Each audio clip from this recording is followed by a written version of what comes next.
রাজধানী ঢাকার আকাশে আবারও বৃষ্টির সম্ভাবনার বার্তা। গত 24 ঘন্টায় রাজধানীতে 18 মিলিমিটার বৃষ্টিপাত রেকর্ড করেছে বাংলাদেশ আবহাওয়া অধিদপ্তর। এতে দিনের তাপমাত্রা কিছুটা কমে স্বস্তি মিলতে পারে নগরবাসীর। অধিদপ্তরের ঝড় সতর্কীকরণ কেন্দ্র থেকে সকাল 7টা থেকে পরবর্তী 24 ঘন্টার জন্য প্রকাশিত পূর্বাভাসে এই তথ্য জানানো হয়েছে।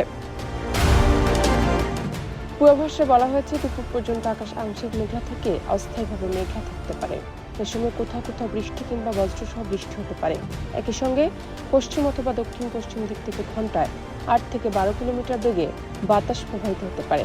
এতে দিনের তাপমাত্রা সামান্য কমতে পারে বলেও জানিয়েছে আবহাওয়া অফিস।